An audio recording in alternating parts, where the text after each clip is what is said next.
राजा और पुजारी की कहानी। बहुत समय पहले जावा नाम का साम्राज्य हुआ करता था।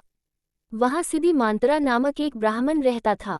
वह बहुत ज्ञानी था। राजा भी उसके ज्ञान से काफी प्रसन्न रहते थे, इसलिए उन्होंने ब्राह्मण को सारी सुख सुविधाएं दे रखी थी। कुछ समय बाद सिद्धिमांतरा ने एक खूबसूरत कन्या के साथ शादी कर ली। विवाह के कुछ समय बाद उन्हें एक बेटा हुआ, जिसका नाम मानिक रखा गया। सिद्धिमांतरा का बेटा मानिक जैसे जैसे बड़ा होता गया, उसकी भी बुद्धि अपने पिता के जैसे बढ़ती चली गई। मानिक के ज्ञान से राजा भी काफी प्रसन्न रहते थे। धीरे धीरे कर मानिक को पूरे राज्य में अपने पिता जैसा सम्मान मिलने लगा। इतनी अच्छाइयाँ होने के साथ साथ मानिक की एक बुरी आदत थी। वह दिन रात जुआ खेलता था।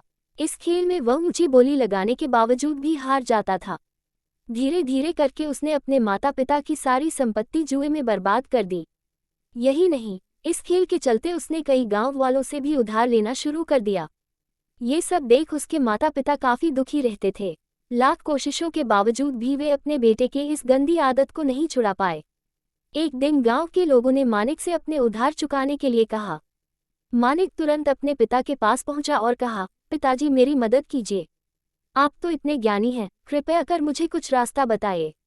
सिद्धिमांतरा से अपने बेटा का ये दुख देखा नहीं जा रहा था। वह अपने पुत्र को दुखी देख बहुत व्याकुल हो रहे थे। एक दिन ब्राह्मण सिद्धिमांतरा ने तय किया कि वह आसपास के गांव में भी जाकर पूजा पाठ कराएंगे और अपने बेटे के उधार को चुकाने की कोशिश करेंगे। हालांकि सिद्धिमांतरा के मन में ये चिंता हमेशा रहती थी कि पूजा पाठ करके बेटे के उधार के सारे पैसे उतार पाना मुनासिब नहीं है। एक दिन यही सब सोचते सोचते सिद्धिमांतरा को नींद आ गई। तभी उन्होंने सपना देखा कि पूर्व दिशा की ओर एक ज्वालामुखी पर्वत है, जिसमें एक बड़ा सा खजाना छिपा हुआ है। इसकी देखभाल नागा बेसुकी नाम का एक आदमी करता था। उस सपने में उसे यह पता चला कि उसे नागा बेसुकी से मदद मांगनी चाहिए। जब सिद्धिमांतरा की नींद खुली तो वह काफी चकित हुआ। उसने तुरंत सारी बातें अपनी पत्नी को बताई। सिद्धिमांतरा की बात सुनकर उसकी पत्नी ने कहा कि एक बार हमें इस बारे में पता करना चाहिए, शायद हमें सच में मदद मिल जाए। उसने कहा, चलिए हम दोनों साथ चलते हैं। आखिरकार हमारे लाड प्यार ने मानिक को बिगाड़ा है। सिद्धिमांतरा अपनी पत्नी की बात से राजी हो गया। अगली सुबह दोनों उस पर्वत की ओर जाने के लिए निकल पड़े। ज्वालामुखी पर्वत की ओर जाते समय सिद्धिमांतरा और उसकी पत्नी दोनों को कई तरह के कष्ट झेलने पड़े, लेकिन उन्होंने सभी तकलीफों को सहन किया और अंत में उस पर्वत के पास पहुंचे। वहां पहुंचकर ब्राह्मण ने मंत्र पढ़ते हुए घंटी बजानी शुरू कर दी। तभी वहां नागा बेसुकी नामक व्यक्ति उपस्थित हुआ। सिद्धिमांतरा और उसकी पत्नी ने झुककर नागा बेसुकी को प्रणाम किया और अपनी परेशानी बताई। नागा बेसुकी शांत होकर उनकी बातें सुन रहा था। उसे पता था कि ब्राह्मण सिद्धिमांतरा बहुत ज्ञानी और भगवान के बहुत बड़े भक्त हैं। वह अपने पुत्र के कारण काफी कष्ट में है, इसलिए नागा बेसुकी ने उनकी मदद के लिए अपने शरीर का एक हिस्सा झाड़ा, जिससे ढेर सारा धन, जेवर और सिक्के की बरसात होने लगी।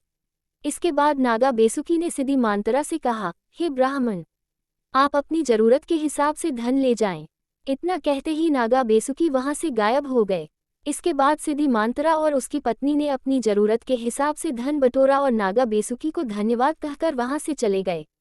इधर अपने घर पर माता पिता को न पाकर मानिक बहुत चिंतित हो रहा था।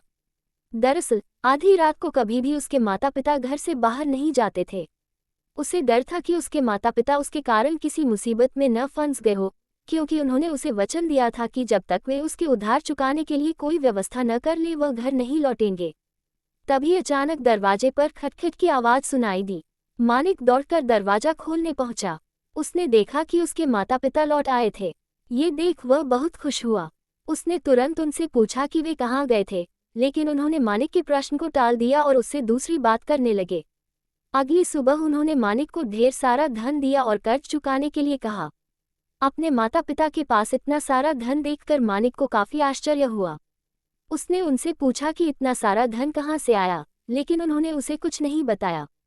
अंत में मानिक को अपनी गलती का एहसास हुआ और उसने अपने माता पिता से माफ़ी मांगी और उन्हें वचन दिया कि वह अब दोबारा ऐसी गलती नहीं करेगा। इसके साथ ही वह अपने पिता के साथ पूजा पाठ में जुट गया।